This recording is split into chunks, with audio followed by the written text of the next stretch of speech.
Okay, recap for Tuesday 02/09/2025.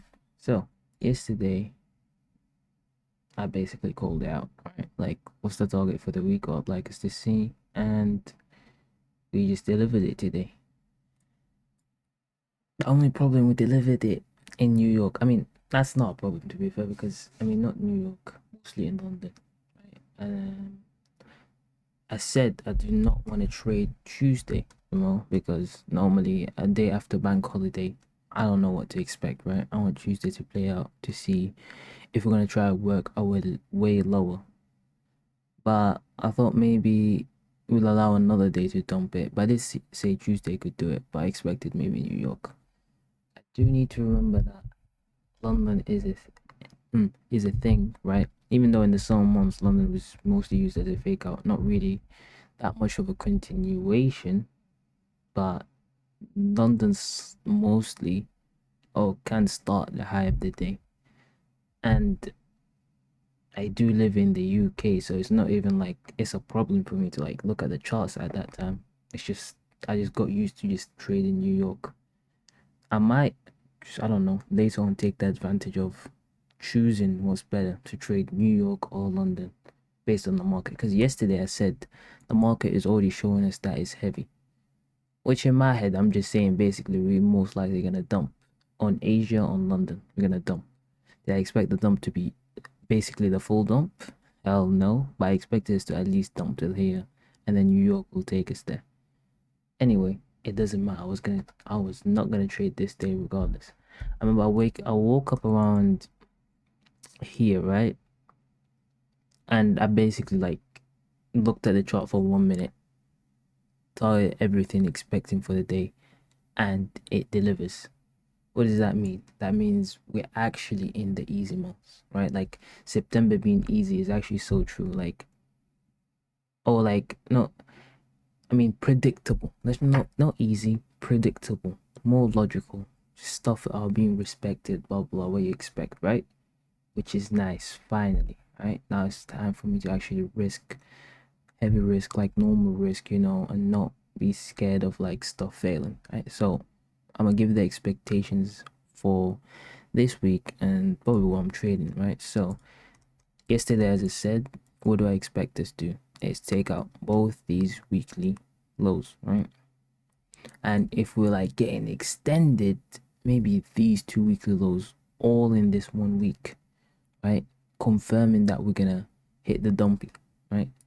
If it doesn't take out anything else, it's fine. Like weekly target has been delivered, which was not really this weekly low. It was mainly this week low, right? As you can see, Tuesday we hit it bank. But what do we know? We have Joel's at 10. Okay. We have 8:30 non-farm payroll, right? NFP, which means there is gonna be a big day, right? So the big day can't be just on Tuesday. I'm expecting NFP to be a large day. And if NFP can be a large day and somehow we can be somewhere close to here, then we are going to take these lows. So it's a possibility, right?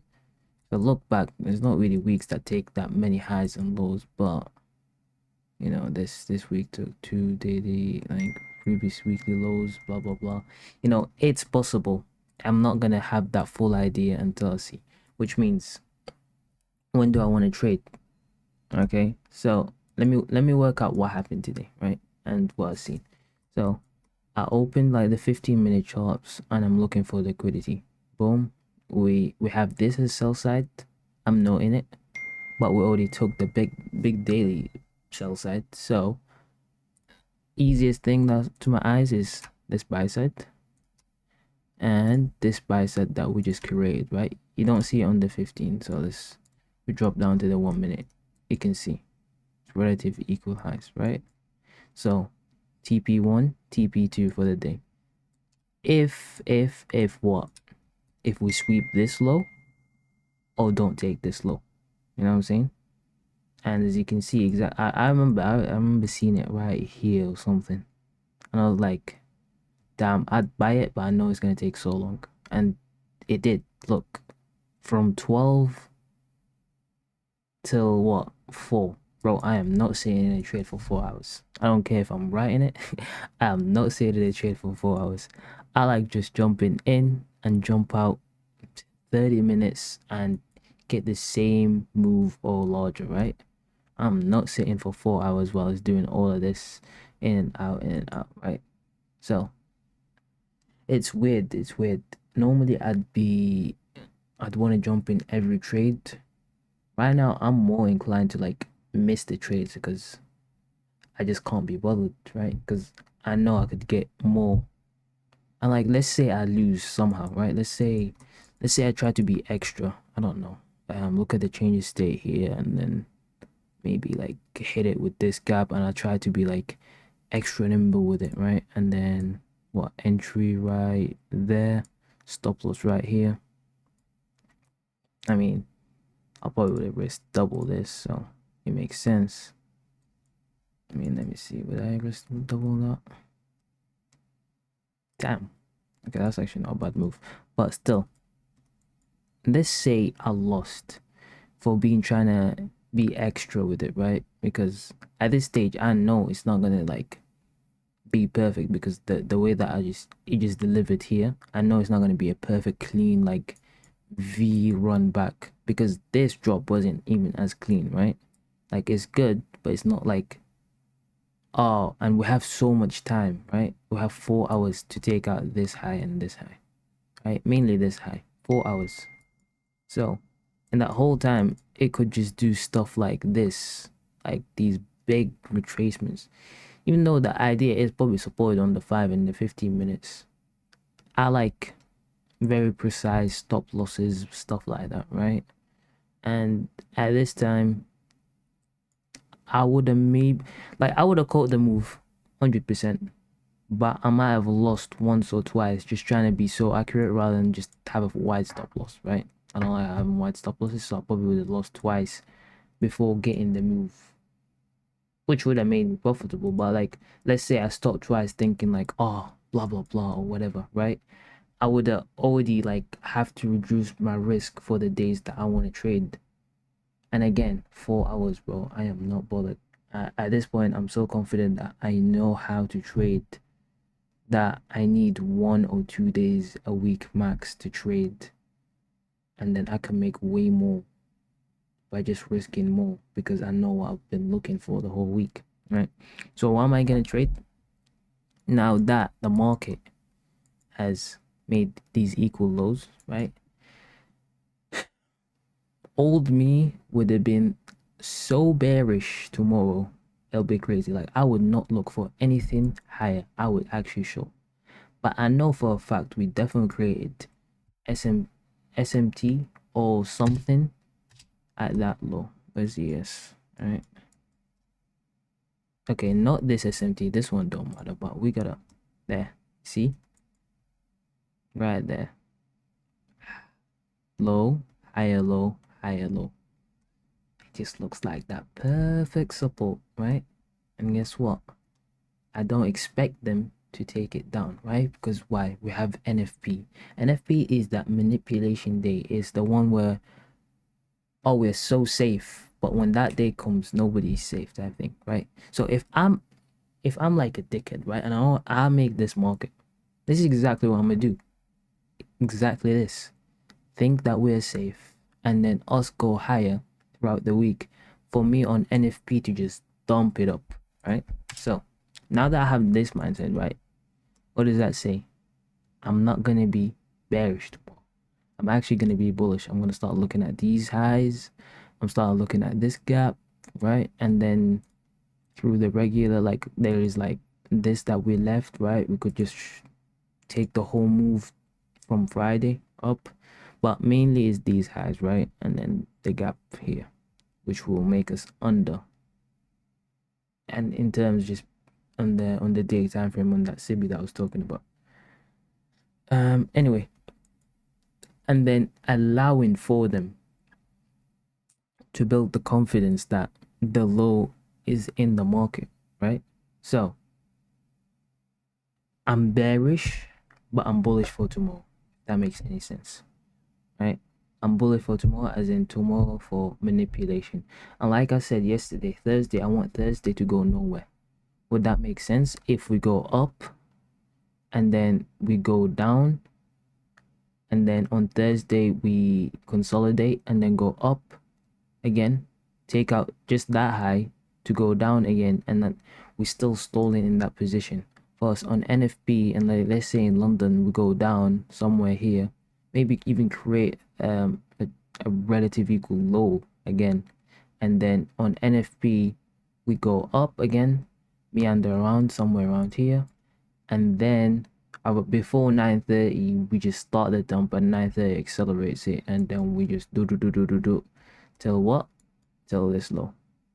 That'll be my perfect week. I'm not forcing it, but if that happens, beautiful, right? I'm gonna just take out what I need, right? Which means I'm gonna trade tomorrow, Wednesday, bullish. Thursday it's gonna be half risk but trading intraday, and NFP I'm trading full risk, right? And then I'm going for a full swing. I'm going for an all out, like all the way till maybe end of the day or 10:50, depending on if London started the move or if New York 8:30 starts the move. Okay. And for tomorrow, let me see if we're gonna just max out the profit of 1.5k. Let's say tomorrow I'll go one contract, and let's say the like target's around there. Let's say get somewhere here. I'll max it out at like 2.5, I think. I'll get 2.5k tomorrow. I'm happy with one contract per contract, and then Thursday is 1.5k, and then I'm gonna go for the big swing on Friday. Right, that's the game plan. And what I hope or want is these lows to stay intact. Plan B, Wednesday could just be like, nah, we're gonna go down, we're still heavy, which this doesn't look like it, right?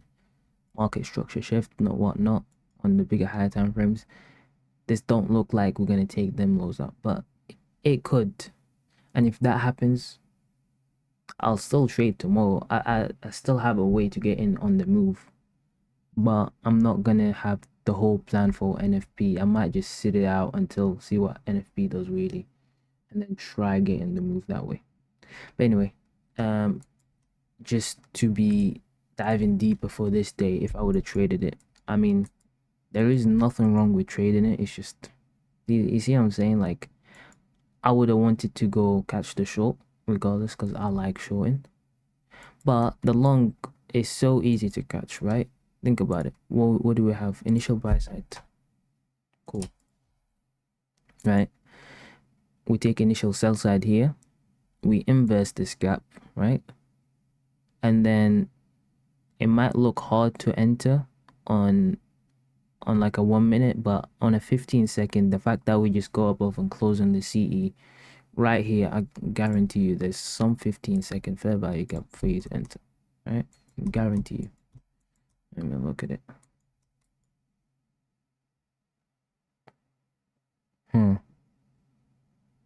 That is weird. That is weird. I'm not gonna lie. It is there. It doesn't actually tag it. But like, I mean, looking at this is a breakaway gap inside the consolidation, and the gap exactly fills basically to the top of this. So if I know this, I'm gonna be targeting the order block. But regardless, my point is there, right? The fact that this cool, but this is not cool. That means we inverse this gap, and I would like us to. I would not take this whole gap. I'll take this part of it, right, to inverse it. Anyway, regardless, cool. Let's say you don't get on that move. That's not a big deal, right? What's the second thing that I'm looking for? I'm looking for a unicorn, right? Low, high, lower, low, right? A breaker block inside a fair value gap. You might say there's no fair value gap here, but there is. I mean, let's hope there is. Last time I saw it, kind of made me look off. What?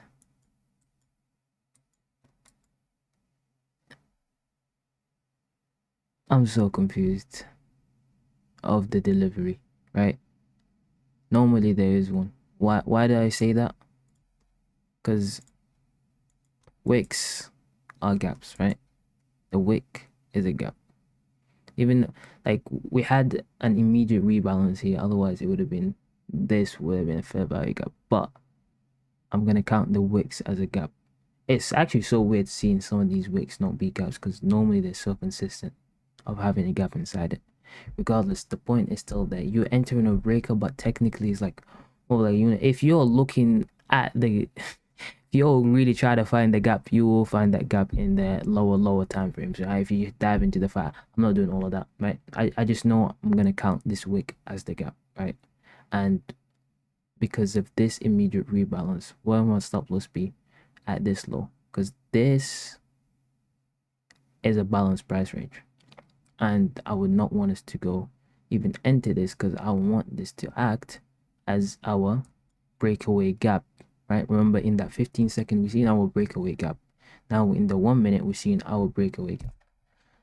I feel like I'm over explaining, but like I need to like, even for myself, explain this to myself, right? For the future, like if I'm looking at all of this and just to reinforce all the ideas that I know, right? So entry, top of the breaker. You see, we go up, like I would not enter here, like it'd be this return to it, right? Top of the breaker, stop loss right there, right? It's a bigger stop loss than I'd like, but that's if you're gonna get on the trade on a 1 minute. I could have been already there in the 15-second, but it's risky, it's aggressive, but if you know what you're looking for, it's worth it. And what are you looking for? The initial buy side liquidity. That actually would not be a bad trade if I had traded today. I might have. Nah, that I was looking for low. Interesting. I don't know. Maybe next time I'll look out for this day to like trade half risk. It's actually not as bad as I thought it'd be. It's kind of clear. I mean, it is September, right? If this was me a year ago, I'd be clueless. I'd still lose on this day.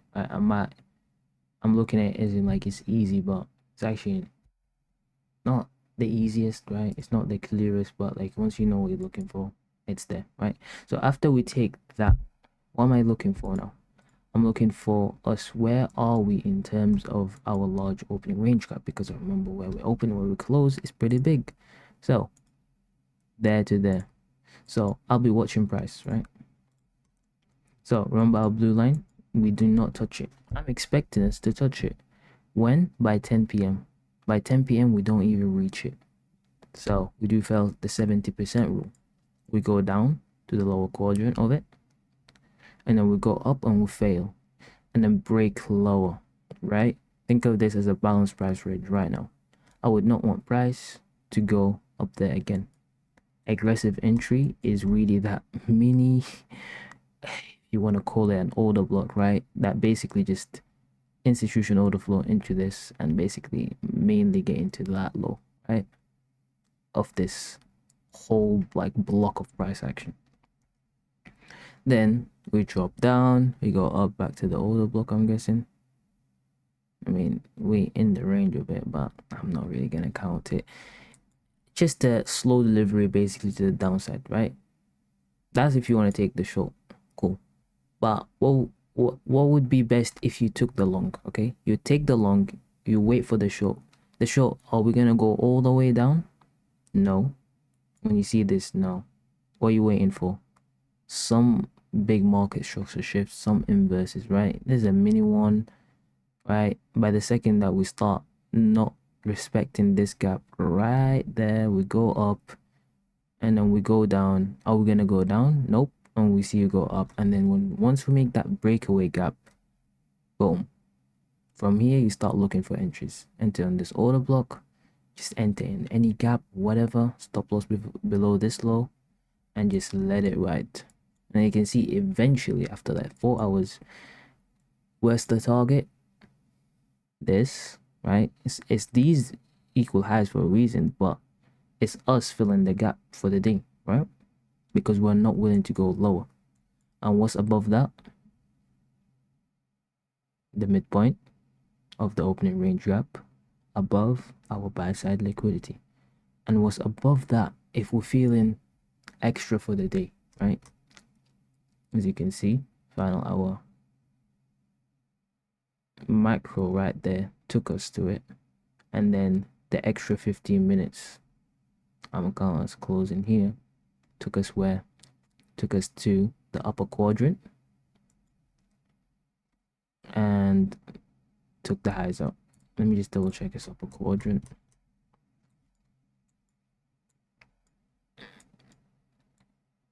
Missing it by no, I actually don't miss it. What's the high?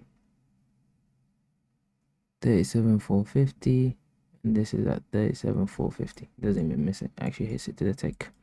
So yeah, that's precision. If you wanted to trade for the day, that's how I would have traded. I mean, but was I bothered? No, because I want Wednesday and I want Friday. That's my and maybe Thursday. That's my trading days that I want.